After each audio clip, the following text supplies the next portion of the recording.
Porque queremos que la ciencia, la tecnología, las humanidades, el arte y la innovación estén presentes en todos los rincones de nuestro país y que llegue de manera gratuita a todos los ciudadanos, es que comenzamos la revisión de este especial Congreso Futuro, reviviendo las ideas, preguntas y respuestas que científicos han planteado en este encuentro con la ciencia y el conocimiento que se realiza en nuestro país desde el año 2011 hasta la fecha y que nació en la Comisión Desafíos del Futuro del Senado, presidida por el senador Guido Girardi e integrada por los legisladores Carolina Goich, Francisco Chaguán, Alfonso Durresti y Juan Antonio Coloma, y que cuenta con el respaldo de la Academia Chilena de Ciencias, las universidades, los científicos que han participado en este encuentro, además la ciencia nacional, el mundo político, privado, público y la sociedad civil. Como queremos llegar a todos los rincones de Chile, estamos en las plataformas de diversas municipalidades de nuestro país a través de Congreso Futuro en tu Comuna en línea, con la revisión también de las investigaciones, ideas, preguntas y respuestas de los científicos en Congreso Futuro. Nos pueden encontrar en Congreso Futuro en tu Comuna en línea, gracias a la alianza entre el Senado y la Asociación Chilena de Municipalidades. Comenzamos entonces la revisión de los futuros posibles en ciencia, tecnología, humanidades, arte e innovación, en este especial Congreso Futuro. Iniciamos este especial Congreso Futuro. Nos quedamos entonces con Congreso Futuro 2020. Recibimos este año a Loic Blondiau. Él participó con su charla La democracia actual, sus mejores y peores días. Doctor en ciencia política, politólogo, investigador, además profesor de ciencia política francés. Su línea de interés apunta a encuestas de opinión, teoría de la representación y la historia de las ciencias sociales y la democracia participativa. Es uno de los fundadores de la revista Politics y nos dijo que debemos desarrollar una democracia que considere al planeta como un factor relevante. Nos quedamos entonces con Loic Blondiau y esta charla ofrecida este año 2020. La democracia actual, sus mejores y peores días.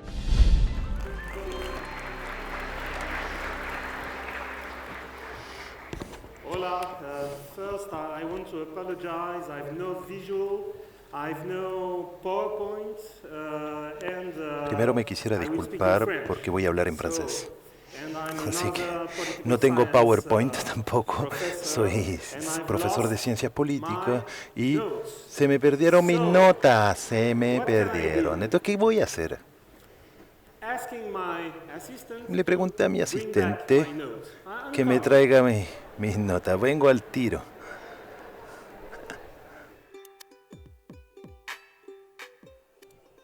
That's absolutely not professional. Disculpen, estoy siendo amateur total.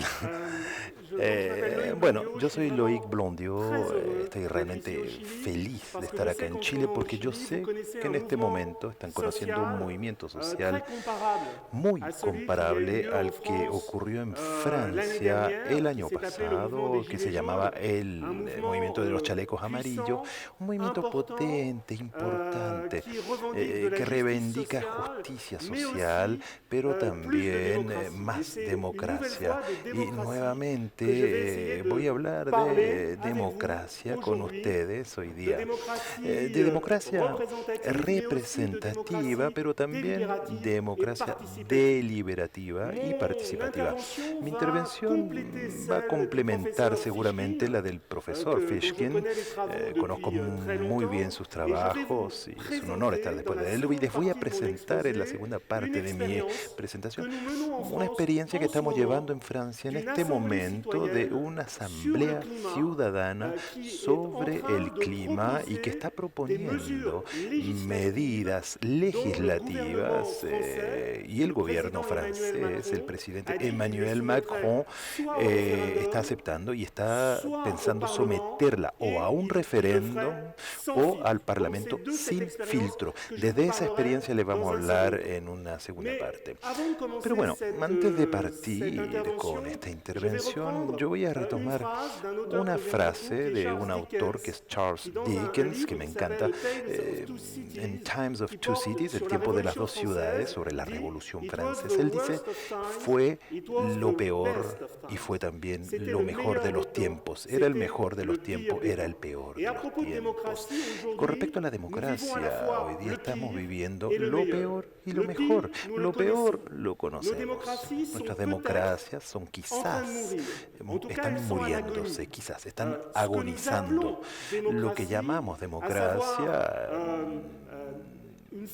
una forma de gobierno que finalmente se basa en la elección y la designación de representantes electos que gobiernan en nuestro nombre pero sin nosotros. Esta forma de democracia está enferma, está agonizando. Algunos autores publicaron hace muy poco obras, Levitsky, que cómo están muriendo las democracias, ¿no es cierto? Los dos cientistas políticos norteamericanos. O también How Democracy Ends, David Rothman, que es finalmente cómo mueren las democracias. La situación es urgente. Vemos que detrás de la democracia, cuando la democracia está enferma, vienen soluciones alternativas. Y estas soluciones las conocemos. Son los populismos autoritarios. Vemos como en todo Occidente emergen líderes que capitalizan o sacan provecho de las debilidades de la democracia representativa. En Turquía, Hungría, Polonia, Estados Unidos, en varias partes se ve emerger esta forma de populismo de extrema derecha que se parece mucho al fascismo y que quizás va a llegar a sustituirse a la democracia. Y luego hay otro modelo político que es muy potente hoy, es lo que llamamos la epistocracia. Tenemos élites políticas, sociales, económicas que no gustan de la democracia. Para ellos la democracia es algo, un accesorio, superfluo. Porque ellos conocen la verdad, ellos tienen la ciencia económica, tienen el saber. Estamos hablando de tecnocracia.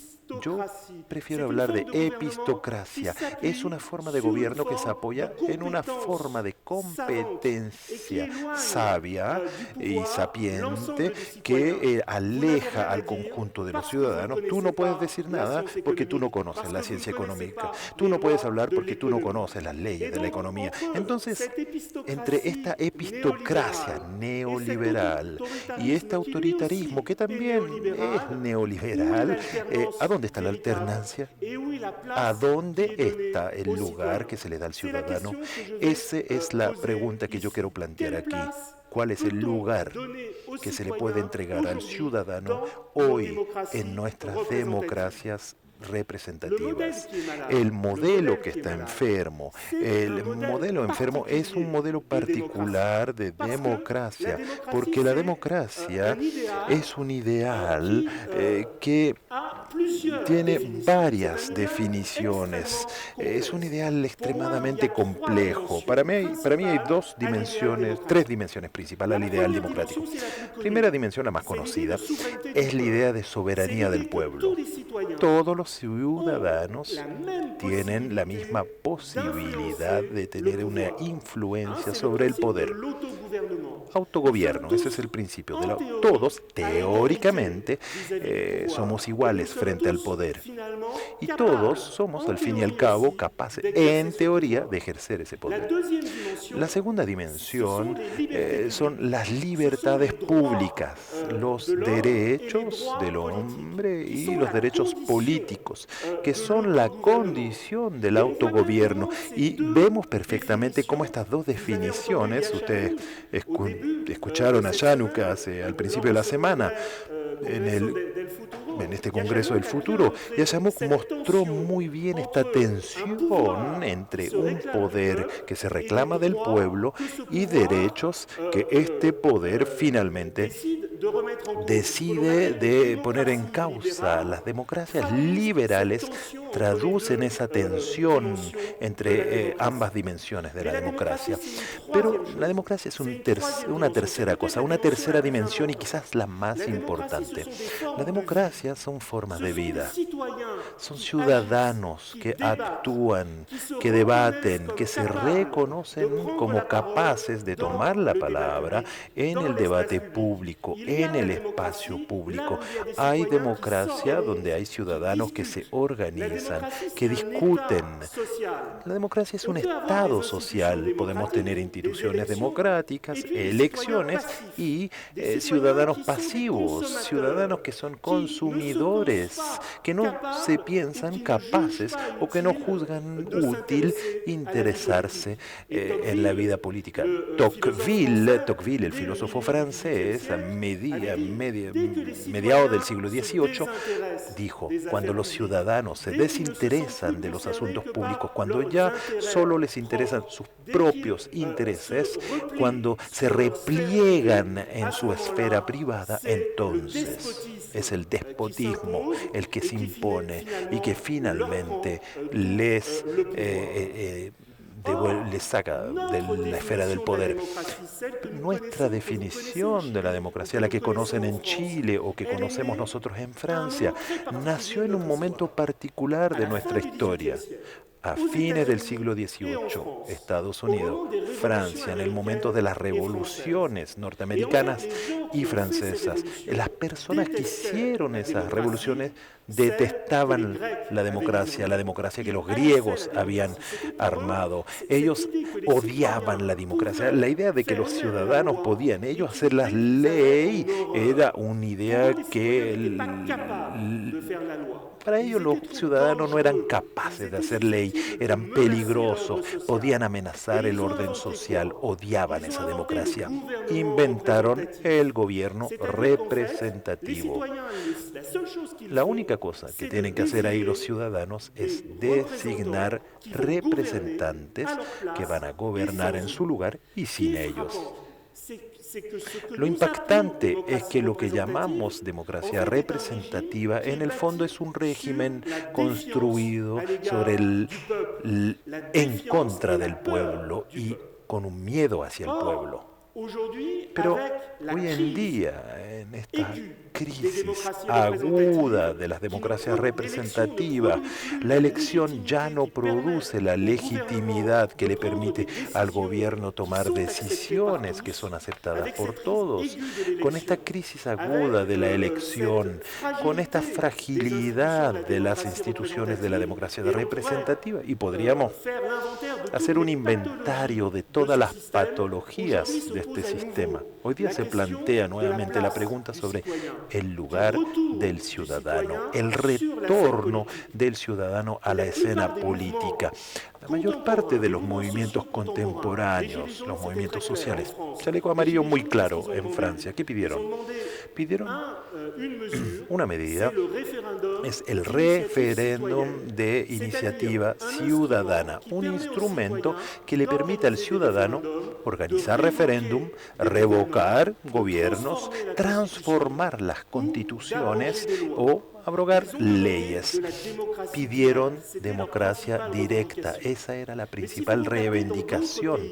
Si observan en otros países, otros movimientos sociales, estos movimientos critican a los representantes, pero aspiran a la vez a una nueva forma de participación política, a una nueva forma de democracia más horizontal, menos vertical, en la cual la consulta de los ciudadanos es un elemento indispensable al proceso de decisión. Por eso es el mejor de los tiempos, the best time aquí, porque asistimos, es una paradoja, del retorno de la imaginación política. Antes, democracia eran elecciones, con eso bastaba, habían elecciones libres, bueno, uno vivía en democracia. Hoy día nos damos cuenta todos que ya no basta, y el sentimiento de ser traicionado, eso es el mensaje para los que nos representaban, que ya no nos representan, que ya no gobiernan sino por una parte muy pequeña de la élite de la población. Ese sentimiento es muy amplio y la pregunta democrática volvió al centro del escenario. Porque muchos ciudadanos que se movilizan se dieron cuenta que era la forma de nuestra democracia en sí que explicaba las injusticias sociales, que los políticos al fin y al cabo favorecen siempre las mismas categorías de población, aquellas que son capaces de influenciar los gobernantes y aquellas a las cuales pertenecen los gobernantes también. Su sociología es clarísimamente criticada por los ciudadanos. Es el mejor de los tiempos, entonces redescubrimos el sorteo al azar, un método olvidado, Aristóteles decía, el único modo democrático de designación de los representantes es el azar. La elección es un modo aristocrático de designación de los gobiernos. Montesquieu lo reescribió en el siglo XVIII. El sorteo finalmente se transforma en una metodología nuevamente posible. Y si le agregamos al sorteo las metodologías de las cuales disponemos, tecnologías numéricas, digitales, para hacer participar, dialogar los ciudadanos, entonces se abren nuevas formas políticas, nuevas posibilidades y no forzosamente alternativas a la elección y a la democracia representativa, pero eventualmente complementos. Y en el mundo, en muchas partes del mundo, ciudadanos se autoorganizan, como en Francia, ponen listas ciudadanas para las elecciones municipales, listas participativas que funcionan con sorteo y vemos multiplicarse las experiencias de democracia participativa. Yo ahora les voy a hablar de una experiencia. ¿Y por qué se las presento? Porque yo sé que están ustedes en Chile en un momento importante de su historia política, a la víspera de un referéndum sobre la Constitución. Les quiero mostrar que podemos asociar el referéndum, la democracia participativa y la democracia participativa. Esta experiencia a la cual estoy participando y en la cual me comprometí completamente, en general yo soy observador, es la Convención Ciudadana para el Clima. Emmanuel Macron fue muy criticado por los chalecos amarillos y trató de encontrar vía de escape. Buscó y finalmente trató de responder a ese pedido de democracia. En Francia, por otra parte, la pregunta sobre el medio ambiente, la pregunta climática es lo más importante para los ciudadanos en todas las encuestas de opinión actualmente. Y con algunos colegas especialistas de democracia, como yo, o activistas algunos del clima, o chalecos amarillos, también son parte de ese grupo, le propusimos al presidente Macron en 2019 un sorteo como una salida de crisis y esa asamblea constituyente sorteada. Y su rol no es solamente dar una opinión, como el sondeo deliberativo que estuvieron viendo ahora en la tarde, pero no para redactar la ley. Emmanuel Macron tomó el riesgo, se comprometió para credibilizar nuestra experiencia. Dijo, sí, estos ciudadanos que se reunieron, que deliberaron durante muchos meses, que escucharon expertos, porque se trata de un método de acompañamiento. Los ciudadanos escuchan a los expertos, para algunos es primera vez que tenían acceso a algunas informaciones sobre el clima. Hay mucha emoción. Algunos están trastornados. Escuchar 150 ciudadanos representativos de la población francesa, representativo no estadísticamente, pero con una diversión que realmente representa a la sociedad francesa. Le hemos pedido a una sociedad de sondeo llamar por teléfono 250.000 números de teléfono sorteado al azar. Y llamamos. Lo interesante, uno llama al ciudadano y le dice, buenas tardes, usted va a participar durante varios meses a una experiencia participativa nueva que va a producir leyes y que van a ser luego sometidas al Parlamento o al pueblo francés por referéndum. Y el 30% de la gente dijo, ok, sí, al tiro, banco. 30% dijo, voy a hablar con mi familia, pero les voy a responder. le voy a responder. Y el 30% aceptó. Con esto, ciudadanos, desde el septiembre del 2019, estamos asistiendo a una deliberación inclusiva. En ese panel, el 25% de los ciudadanos no tienen ningún diploma. Jóvenes con menores de edad de menos de 18 años. Bueno, toda la franja de la población francesa. Y tenemos esta cosa absolutamente emocionante que es el nacimiento de una forma de prototipo de democracia nueva que va, lo espero y estoy convencido de ello, producir medidas para disminuir en un 40% los gases a efecto invernadero de aquí al 2030. Ese es el mandato.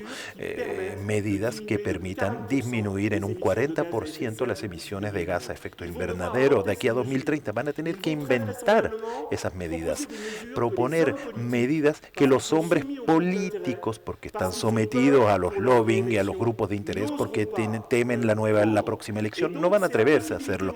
Entonces es la posibilidad de relegitimar las decisiones futuras que van a ser necesarias para salvar nuestro medio ambiente, nuestro planeta, y de los ciudadanos podrán decir estamos dispuestos a aceptarlas. Y de hecho hoy día el desafío, bueno, son varios desafíos.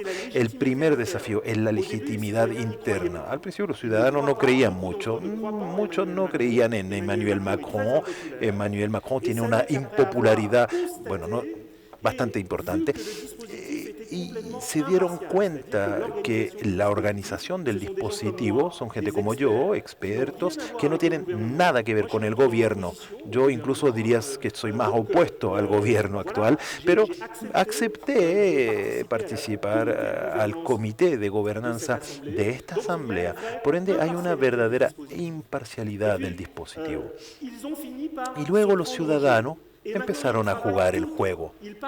Trabajan mucho, hablan de clima siempre. Los fines de semana, hay fines de semana entre septiembre y abril, 7 fines de semana discutiendo, conversando sobre el clima. Ellos están haciendo su trabajo. Y ahora la pregunta va a ser, ¿el gobierno va a cumplir con su promesa? Emmanuel Macron vino la semana pasada a reunirse con nosotros, prometió y reafirmó esa promesa. Vamos a ver si cumple su promesa. Si él no cumple su promesa, va a ser para mí la prueba que esta democracia representativa ya no es capaz de reformarse, ya no es capaz de responder a las críticas que se le hace. Y será, yo creo, la muerte verdadera de nuestras democracias. Por ende voy a concluir. La democracia murió, viva la democracia.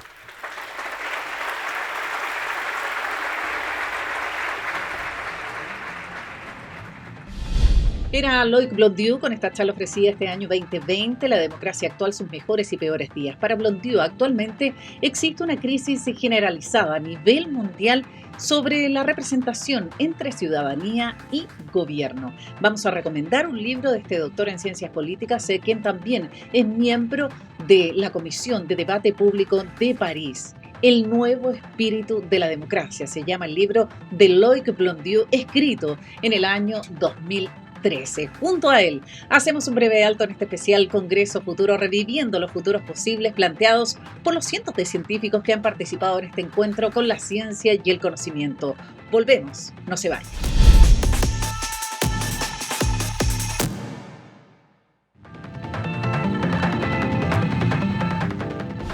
Estamos reviviendo las ideas, preguntas, respuestas, investigaciones que cientos de científicos nos han planteado en Congreso Futuro desde el año 2011 hasta la fecha. Nos vamos a remontar al año 2017. Recibimos a Bruno David. Él es doctor en paleontología, biólogo marino, quien se especializa en ciencias de la evolución y biodiversidad. Su trabajo se centra en la evolución de distintas formas de vida, enfocándose en la búsqueda de procesos y también patrones. Nos habló acerca de los riesgos de los habitantes de la Tierra, señalando que estamos al inicio de una gran crisis. Estamos comenzando, estamos en el inicio, pero vamos demasiado rápido. Bruno David, en esta charla 2017 que nos planteó, ¿hacia una sexta extinción masiva? Aquí está.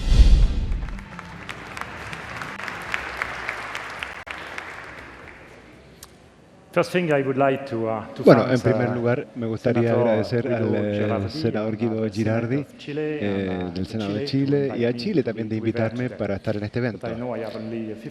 Tengo 15 minutos, así es que ya voy a entrar derecho al tema. ¿Qué pueden decirnos las crisis antiguas sobre las crisis que podemos enfrentar hoy? En el pasado, 600 a 35 millones de años antes, teníamos la Tierra que estaba cubierta por hielo, por una cobertura bien gruesa de hielo, y también los continentes quizás y gran parte de los océanos estaban ahí, y la Tierra había experimentado 3 secuencias de flujo de hielo. Por lo tanto, no era un clima caluroso que vemos en Santiago hoy, sino era muy frío.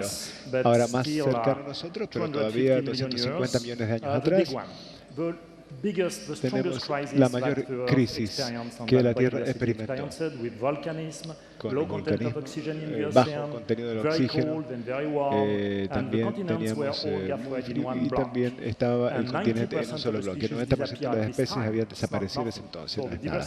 Por lo tanto, la diversidad después era muy distinta de la diversidad que habíamos encontrado antes.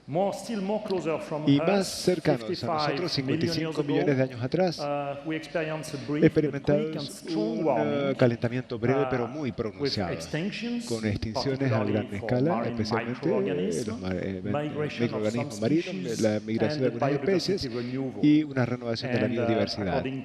Y de acuerdo a la actualización del paleoclima en la secuela, tenemos una temperatura promedio de 34 grados.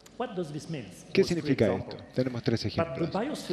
La historia de la biosfera ciertamente es un camino bastante largo, y este camino no ha terminado. Tenemos 5 crisis importantísimas durante los últimos 550 millones de años, pero también más que 50 otros. ¿Qué pasa con la actualidad? ¿Qué está ocurriendo hoy? Se espera una crisis hoy, y de tal forma es de la misma naturaleza que las crisis que enfrentó la Tierra antes. ¿Qué es una crisis? Veamos. Siempre hablamos de crisis, pero ¿qué es una crisis? Definamos. Una crisis tiene que ver con el espacio, corresponde a un impacto global, no es un impacto regional. En segundo lugar, tiene que ver con tiempo, es un impacto rápido, al menos a la escala geológica, una escala de un millón de años o más. Con respecto a la biosfera, es un impacto general, no es un impacto a un solo grupo, sino que impacta a muchos grupos, plantas, animales, etcétera. Así que les propongo de ese enfoque. Voy a hablar primero, voy a hablar sobre distintas clases, y luego voy a desarrollar las reacciones de la biosfera, y voy a terminar con hoy, lo que está ocurriendo hoy. ¿Cómo se procesaron las crisis en la antigüedad? Ahí tenemos la misma curva, ya no voy a explicarlo de nuevo, ya se mencionó anteriormente. A lo largo de los últimos 500 o 600 millones de años, la biosfera experimentó 5 crisis importantes que están mostradas aquí en las flechas rojas de la diversidad marina, y a la izquierda ustedes tienen la escala con distintos colores, el nombre de las periodos geológicos donde ocurrieron esas crisis. Las crisis son largas y frecuentemente son de distintas fases. Por ejemplo, en la crisis de 3 años del Jurásico, 17 millones de años. A veces son más cortas, 1 millón de años. Y la última, que es la más famosa, con la extinción de los dinosaurios, duró entre 0,5 y 2 millones de años. Y si ustedes ven a la crisis más importante, tenemos muchas situaciones en particular. Tenemos con respecto a la paleografía, a veces uno tiene todos los continentes juntos, a veces están dispersados con todo el mar.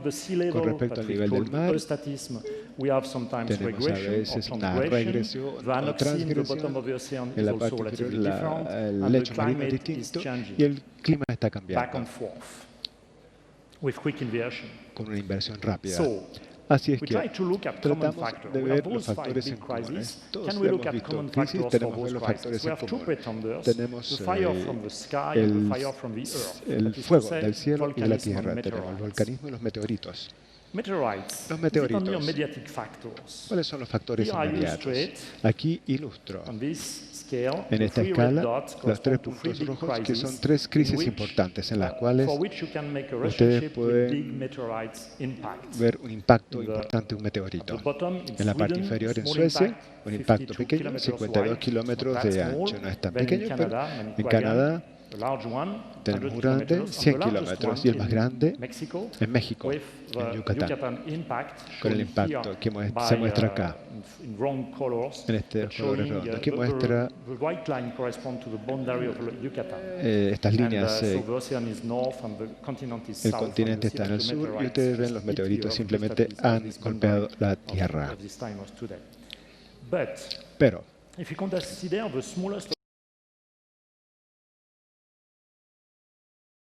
tan grande como los pequeños rojos, podemos tener 5 otros impactos de meteoritos, que al menos son tan grandes como los impactos con respecto a lo que sea una crisis. Por ejemplo, en Rusia. Esto significa que tenemos solo 3 impactos, son más coincidentes con las crisis, y tenemos otros impactos enormes, que no están relacionados con crisis. Por lo tanto, nunca es suficiente y no es necesario tampoco. ¿Qué pasa con el volcanismo? Aquí tenemos un diagrama complejo que muestra la relación entre la edad de una gran emisiones y la edad de una crisis. Aquí tenemos que hay una correlación muy buena entre los dos grupos. El nivel basal está relacionado con los eventos volcánicos relacionados con la crisis, y esta correlación es bastante buena con estas inundaciones volcánicas. Pero algunas inundaciones volcánicas no están relacionadas con la crisis, por lo tanto no es un factor por sí suficiente. Podría ser necesario si una de las crisis más antiguas pudiera ser evaluada de mejor manera. Y si nosotros podemos explicar que esta corresponde a la primera crisis. Por lo tanto, la conclusión de este capítulo: la crisis es larga, generalmente es de multifacética y es compleja. El factor más importante que afecta a la biodiversidad siempre es el clima, cualquiera sea la causa original de su cambio. Y los factores que impactan son siempre múltiples, incluso si el volcanismo está involucrado. Hay múltiples, y voy a hacer una comparación con un libro de Agatha Christie, El crimen del Expreso del Oriente. Tenemos muchos asesinos de la misma crisis. Tenemos distintas causas de una crisis. Y no es tan importante saber exactamente quién tiene el cuchillo más grande. Todos son cuchillos y todos están afectando la biodiversidad. Ahora, ¿cómo reacciona la biosfera? En el segundo capítulo. ¿Cómo expresamos esto? ¿Y cómo registramos los registros de los fósiles? Esto no es una crisis. Uno tiene muchos fósiles en el lecho y no es una crisis. Es una acumulación de fósiles debido a una mortalidad local o a una acumulación post-mortem de fósiles debido a las corrientes. Pero sin duda no es una crisis. A la derecha sí tenemos una crisis. Es un lecho vacío. No tenemos nada ahí en este lecho. La crisis nunca tiene una máscara. Y aquí tenemos una transición entre el Paleozoico, la era primaria y la era secundaria, la crisis más importante. Así que esta es una foto incorrecta. El efecto directo de una crisis no es matar animales o plantas. La crisis no mata a nadie. De hecho, las crisis corresponden a cuando se acaban los recursos con cambios ambientales drásticos, porque gatilla la disminución de las especies. Tenemos distintas especies que se disminuyen. Tenemos menos individuos, menos especímenes, generación tras generación. Y al final las especies se desvanecen. Y la crisis es una palabra vacía, ya no es la misma teoría, porque simplemente tiene menos y menos individuos y ya no van a nacer. Y la crisis, yo creo que es un mensaje importante que no generan muertes. Es importante. ¿Qué pasa entonces después de una crisis? Cambia la biodiversidad. Ahí tenemos un cambio de la biodiversidad entre el Cretáceo y otras eras, y los mamíferos que son reemplazados por dinosaurios. Y algo interesante, volviendo a la gran bola de hielo que era antes la Tierra, es que Uno puede explicar la gran división de estas cosas verdes. Tenemos algas verdes, las plantas, las flores, etc. En dos linajes distintos, por lo que está ocurriendo durante el periodo anterior de hielo. De hecho, lo que está a la izquierda estaba viviendo bajo el hielo, mientras lo que está a la derecha estaba viviendo en la superficie. Y esto llevó a una fisiología distinta de las plantas y explica el porqué de que las plantas de hoy están divididas en dos bloques. La conclusión de este capítulo entonces, es que las crisis llevan a cambios de la biosfera drásticos. Las crisis no son de matanzas masivas. La aparición de las crisis antiguas se han esparcido durante millones de años, y cuando las crisis pasan por un punto especial, se abre a nuevos mundos, y estos nuevos mundos son distintos de los mundos antiguos. El capítulo 3 ahora. ¿Qué pasa con hoy? ¿Qué podemos decir de la actualidad? Estamos frente a la sexta crisis. No existe uno que puede ser registrado como análogo del día presente. Y el interés de las crisis antiguas es nosotros las tomamos todas en conjunto. Nosotros podemos hacer algunas comparaciones para tener algunos puntos de referencia. La crisis presente. Aquí tenemos una ilustración del hombre que utiliza la superficie de la Tierra en el ecosistema. Y en los puntos negros y puntos oscuros tenemos el porcentaje de los sistemas ecoterrestres que muestran cambios drásticos. Y de acuerdo a este análisis, se predice que en algún punto nosotros vamos a tener un punto de quiebre y vamos a cambiar relativamente brutal en otro sistema. No sabemos cuándo. Como se explica después de 2050, no sabemos cuándo, pero vamos a cambiar a un sistema totalmente distinto. Estamos en un punto de quiebre.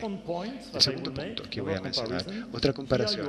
Aquí tenemos un diagrama que muestra de un sistema que muestra cómo distintos grupos son impactados, digamos, en un siglo. Por otro lado de la diapositiva, me gustaría mostrarles otro diagrama donde tenemos los últimos 500 millones de años en 500 partes, cada uno de 1 millón de años de duración. Y contamos el número de especies que desaparecieron de un lado al otro, y el promedio es de un 20%. Por lo tanto, un 20% de las especies desaparecieron de una zona a otra. Con respecto a las crisis más importantes, tenemos un nivel de un 80%, más o menos. Si nosotros vemos lo que ha ocurrido en el último siglo, y si extrapolamos en 1 millón de años, entonces estamos a 8.000% de extinción. Eso quiere decir que todos los mamíferos van a desaparecer mucho más rápido que 1 millón de años. Al hacerlo, no soy muy honesto, porque estoy comparando una rapidez instantánea con un promedio. Pero incluso si estoy en lo incorrecto en un orden de magnitud, o si estoy en lo incorrecto por 2 órdenes de magnitud, es decir, me falta 100, que si saco de estos 8.000%, aún estoy a un nivel de una de las crisis más importantes del pasado. Por lo tanto, esas extrapolaciones son importantes, que es lo mismo de las magnitudes. Tenemos distintos grupos, tenemos las extinciones registradas en negro, las especies en peligro, y en amarillo las extinciones pasadas. Y aquí podemos ver donde tenemos lejos de una gran crisis. Estamos al inicio de esta, para una gran crisis. ¿Qué pasa con la rapidez entonces? A nivel horizontal, nuevamente tenemos la magnitud, el porcentaje de especies extintas, y todavía estamos lejos del nivel de extinción que la Tierra experimentó en las crisis antiguas. Pero si ven la curva del proceso, vamos demasiado rápido. Así que estamos al inicio del camino, pero estamos entrando a este camino a una rapidez altísima, y la rapidez importa mucho. Los componentes. ¿Cuáles son los componentes de una gran crisis? Una lección del pasado es que todas las crisis han sido multifactoriales. La crisis del presente también es multifactorial, con polución, los recursos, la protección de los recursos, cambios en el equilibrio, cambio climático, etc. Otra lección es que esas crisis nunca han sido de matanzas masivas. Ese no es el propósito. Nosotros no vemos que los pájaros mueran en sus ciudades de pronto. Pero en los últimos 30 años, sí, nosotros perdimos un cuarto de todos los pájaros comunes en Europa. Esto significa que en los últimos 30 años nosotros tenemos 420 millones de aves menos en Europa. Son aves ordinarias. No son una sola especie, sino los individuos, como en el pasado. Poco a poco van. Otra lección es que las crisis son puntos de quiebre. Así que vamos a tener una nueva destrucción de la biosfera, quizás, porque por primera vez las especies están en el juego, están en el origen de una crisis. ¿Y cuáles especies? Nuestra especie. Somos numerosos. Nos movemos. Es importante. Un árbol es mucho más grande que nosotros, pero no puede moverse. Y al moverse nosotros multiplicamos nuestros efectos en la Tierra. Y lo lamento contarles esto, pero somos muy grandes, muy gordos. El tamaño promedio de un organismo vivo en la Tierra es el tamaño de una bacteria. Incluso para los animales, el tamaño estándar es de un insecto pequeño. Así que somos demasiado grandes. Somos numerosos, nos movemos, somos grandes y nuestro impacto, por lo tanto, es gigantesco. ¿Dónde vamos entonces? No tengo idea. Lo único que puedo decirles es que incluso si existiese otra Tierra, estaría demasiado lejos. Muchas gracias por su atención.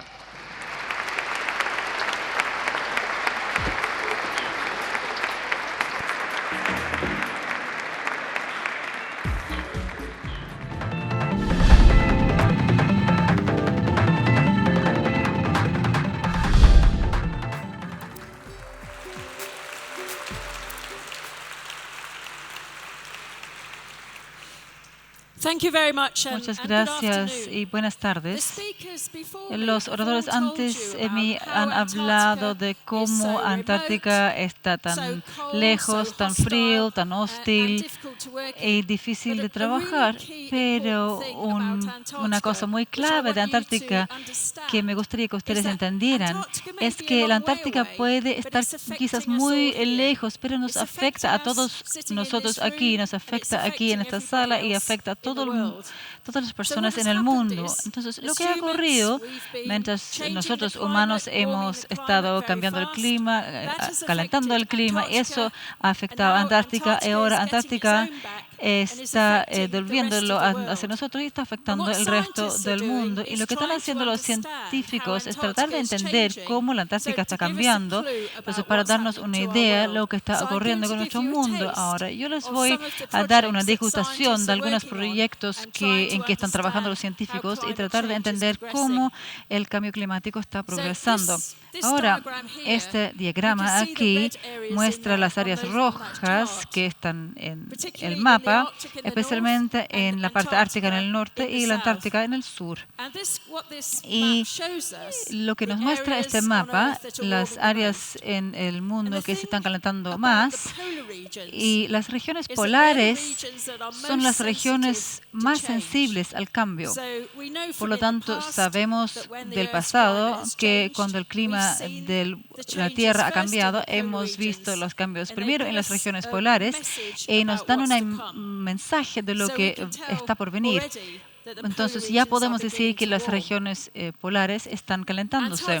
La Antártica en particular es muy sensible al cambio y está comenzando a cambiar cada vez más. Este es un mapa satelital de la Antártica y como pueden ver está cubierto 99% en capas de hielo. En el centro de la Antártica las capas de hielo tienen un espesor de 4 kilómetros. Es una gran cantidad de hielo y si quisieran descongelar todo este hielo, se descongelaría el 70% del agua dulce de la Tierra. Y si se quisiera descongelar todo eso, el agua se iría al resto del océano y al resto del mundo y cambiaría los niveles océano. Y si ya lo han hecho en Antártica, también estaría descongelándose en Groenlandia y el Polo Norte. Entonces, si piensan, si estos son 50 metros, imagínense, va a subir el nivel con 150 metros, entonces va a cubrir una gran parte del mundo. Si pueden hacer un mapa de Antártica, yo les voy a mostrar cómo lo pueden hacer con la mano. Si levantas la mano izquierda y subes el pulgar y pones los dedos hacia adentro, han hecho un mapa de Antártica.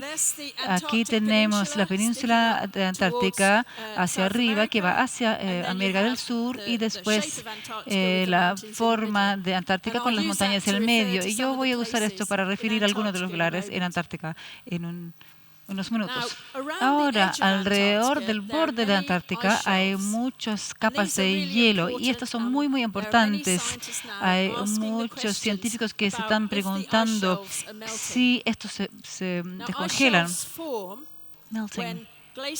Cuando los glaciares en las montañas se dispersan en el mar, mientras el clima se enfría. Entonces aquí tenemos una imagen de los glaciales alpinas, como los pueden ver acá en los Andes, que cubren solamente las cumbres de las montañas. Y en el pasado, cuando la Antártica era más fría, se han expandido y han llegado al océano, y en alguna parte han formado icebergs, pero que si fluyen más rápido, suficientemente rápido, y hay mucha nieve y el clima es tan frío, esos glaciares van hacia el océano y forman capas de hielo que se llaman como láminas de hielo. Una de las cosas que los científicos se preocupan mucho en la Antártica es mientras los océanos se están calentando por el calentamiento global, el agua caliente pasa por debajo de esas capas de hielo y lo derrite desde abajo. Entonces, el derretimiento del hielo quizás no viene desde arriba, sino del agua caliente que viene desde abajo. Y en el diagrama pueden ver, que es la caja a la izquierda, que estas capas en realidad actúan como una especie de protección para que no se cierre la puerta. Entonces son muy importantes para mantener el hielo en Antártica. Y este diagrama es un diagrama satelital de NASA con colores.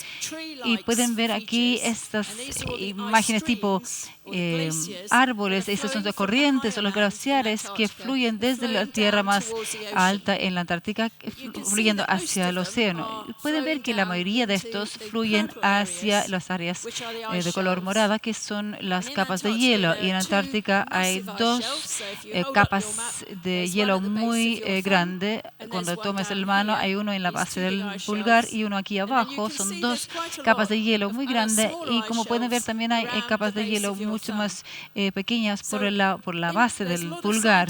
Hay muchos científicos que están en el campo en este momento, que están haciendo experimentos en esas capas de hielo para asegurar que entiendan qué está ocurriendo con ellas. Y esta otra imagen es otra imagen satelital que mide el espesor del hielo y te puede contar si el hielo se está poniendo más delgado o no. En este mapa, por lo tanto, se puede ver las zonas rojas donde los satélites han medido que el hielo ya se está poniendo más delgado muy rápidamente. Y aquí pueden ver que el área, la región que cambia más está aquí por el pulgado, y en esas regiones muchos de esos glaciares, muchas de estas capas de hielo se están adelgazando. Y sabemos también de otras mediciones que se han hecho que el agua alrededor de la Antártica, alrededor de la península, se está calentando mucho y está tratando de pasar por debajo de esas capas de hielo. Y eso es un proyecto muy grande que muchos glaciólogos, las personas en Antártica que estudian esas capas de hielo, están tratando de entender. derretir. Por lo tanto, su pulgar, la base de su pulgar y la península se llama la capa de hielo de Antártica del Oeste. Es muy separada de esta parte gorda aquí a la derecha. Y esta capa occidental no está apoyada por mucha roca, y si el agua pasa por debajo podría derretirse muy rápidamente, quizás en cientos o miles de años, mucho más rápido que el trozo grande. Entonces hay muchos científicos que están midiendo qué está ocurriendo acá en terreno, están haciendo modelos sobre qué va a ocurrir con estas capas de hielo. Y si estas capas de hielo se derriten, esto significa un 5 metros de aumento de nivel del mar. Y esto es lo primero que va a ocurrir. Esta capa de hielo va a desaparecer primero. ¿Qué hacen entonces los glaciólogos? Han tratado de averiguar cuál es la historia de la capa de hielo de la Antártica para que puedan entender cómo opera, cómo viene y se va, y si ya ha desaparecido antes en respuesta a otros calentamientos naturales anteriores. Aquí pueden ver algunos glaciólogos que están perforando un trozo de hielo y en realidad se han creado una caverna en el hielo para que estén protegidos contra el viento y las temperaturas bajas. Pueden ver al final de la foto hay algunos como peldaños que bajan, una escalera que baja a la caverna, y esta es como perforadora, está lleno de hielo y toma un trozo de hielo muy largo en el glaciar.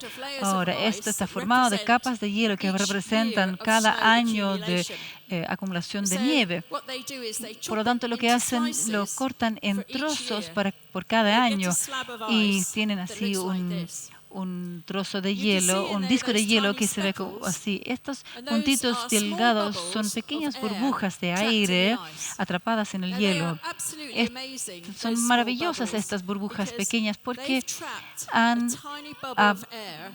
se ha atrapado una pequeña burbuja de aire del año en que cayó esa nieve. Entonces, dentro de cada una de esas realmente hay aire verdadera del tiempo en que cayó la nieve. Y los glaciólogos tienen hielo que va de hace 800.000 años atrás. Por lo tanto, ese aire, en esa burbuja de aire, en el hielo, es el único registro que tenemos en el aire de cómo era el aire hace 800.000 años atrás. Esto nos puede decir mucho respecto del clima. Ellos toman esto al laboratorio, lo llevan al laboratorio, derriten el hielo, le ponen el gas remanente en una máquina y llegan con este gráfico bastante famoso. Y lo voy a explicar porque es muy importante este gráfico. Estos datos fueron recolectados por glaciólogos que han perforado estas capas de hielo y han llegado hasta 800.000 años atrás. Y si pueden, a la parte abajo, a la derecha pueden ver la palabra hoy, today, y a la izquierda tenemos 800.000 años.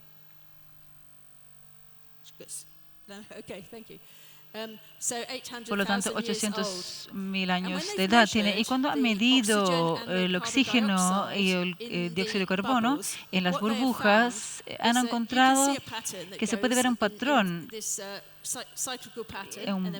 cíclico que coincide con la temperatura y la concentración de CO2. Pero lo que debemos ver aquí es que la concentración de CO2, de dióxido de carbono, los últimos 800.000 años en la Tierra nunca ha ido sobre 300 ppm, pero si bien a la derecha, hoy día estamos en 409 partes por millón de CO2. Por lo tanto, ya estamos a niveles de CO2 que están mucho más altos de los niveles donde hemos estado en los últimos 800.000 años. Entonces, los glaciares en la Tierra, en Antártica, están tratando de alcanzar estos altos niveles de dióxido de carbono. Y lo que esperan los científicos es que el hielo se va a derretir para coincidir 409 ppm más caliente. Y eso es lo que están tratando de medir.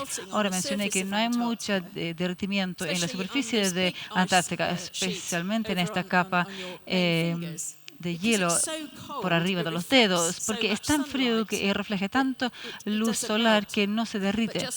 Pero recientemente, cuando los científicos han volado por arriba de la Antártica, han notado por primera vez que la parte superior de la capa del hielo de Antártica puede estar derritiéndose y se pueden ver estas cascadas que bajan de la capa de hielo. Entonces hay algo nuevo que está ocurriendo en la Antártica, incluso en este momento.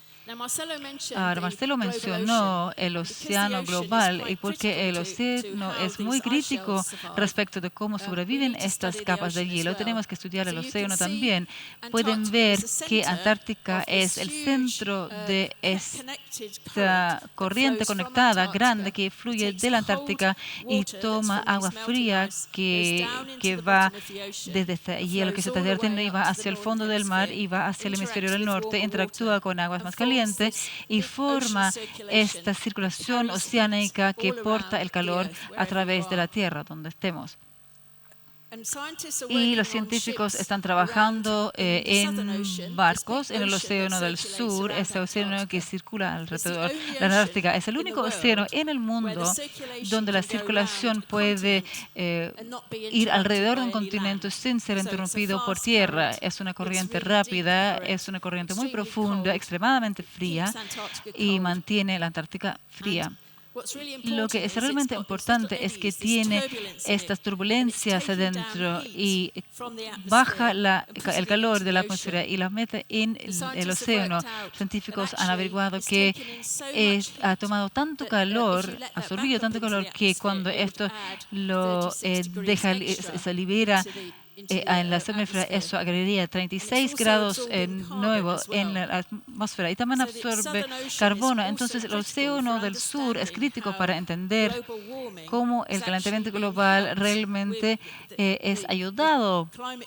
El clima no se calienta tanto porque este océano del sur tan grande, masivo, absorbe una parte del carbono y del calor. Y lo que tenemos que hacer es que un océano tan grande no podemos simplemente ir alrededor y hacer tanto trabajo. Entonces, aquí tenemos un lugar donde, este es el momento donde entra la tecnología para ayudar a la ciencia. Este es uno de los barcos de investigación y los científicos ahora trabajan en el océano usando estos robots autónomos, estos submarinos pequeños que son mandados al océano y pueden flotar usando la energía de las corrientes del océano y cada tanto tiempo suben y mandan sus datos de vuelta mediante satélites. De esta manera hemos recolectado muchos datos para contarnos qué está ocurriendo en el océano. Y pueden ver en este mapa que muestra los barcos donde tenemos los datos oceánicos y tenemos muchos espacios aquí de blanco donde no tenemos suficientes datos para entender lo que está ocurriendo con el océano y va a ser muy crítico para entender cómo la Tierra va a responder al cambio. Ahora, los océanos también tienen muchos animales. Científicos están tratando de entender cómo las aguas que se están calentando alrededor de la Antártica van a afectar a los animales. Y hay buceadores también en invierno para registrar lo que está ocurriendo con la vida en los océanos. Y no es un mar muerto. El fondo del mar está lleno de vida, con criaturas fantásticas, muchas almejas y estrellas de mar, y lo que han encontrado los científicos que están muy adaptados para vivir en temperaturas bajas, y cuando han tomado muestras de estos y los han llevado a un laboratorio y los han calentado 1 grado o medio grado solamente, se mueren. Realmente no les gusta el agua con altas temperaturas. Entonces va a ser un desafío para esta fauna cuando el agua se empieza a calentar. Y obviamente también nos preocupan la cadena de alimentación, especialmente el krill a la derecha arriba. Responden al océano que se está cambiando, son parte de la cadena de alimentación que alimentan a los pingüinos, a los albatros, a los peces. Toda la cadena de alimentación depende de lo que está ocurriendo en el océano alrededor de la Antártica. Y también, obviamente, estas criaturas, el lobo, el elefante que necesita mucha comida para vivir. Ahora, estas son grandes preguntas. Es un continente muy grande, es muy caro, es muy difícil logísticamente trabajar ahí. Y lo que también necesitamos que todas las naciones trabajen en conjunto. Antártica es un lugar maravilloso porque 53 naciones hacen ciencia allá, 53 naciones pueden trabajar en conjunto. No hay gobiernos en la Antártica. La Antártica es gobernada por el Tratado Antártico, que son todas esas naciones que trabajan en conjunto para proteger la Antártica y para asegurar que podamos trabajar en conjunto en paz, en la ciencia. Es una organización sorprendente en esta época. Y yo voy a finalizar porque la Antártica es importante que hagamos más ciencia, que entendamos cuáles son los cambios y que podamos educar a todo el mundo respecto de cómo Antártica es importante para cada uno de nosotros donde vivamos en la Tierra. Esta es la visión de un arquitecto para un nuevo centro que esperamos que finalmente podamos construir en Punta Arenas, un edificio que parece un iceberg en la costa de Punta Arenas, pero por adentro va a haber fósiles de la Antártica, va a haber rocas y fósiles y científicos que trabajan ahí haciendo investigación y personas pueden visitar para recibir educación y entender de lo fantástico y maravilloso la Antártica es y lo importante que es para todo el mundo donde vivamos. Muchas gracias.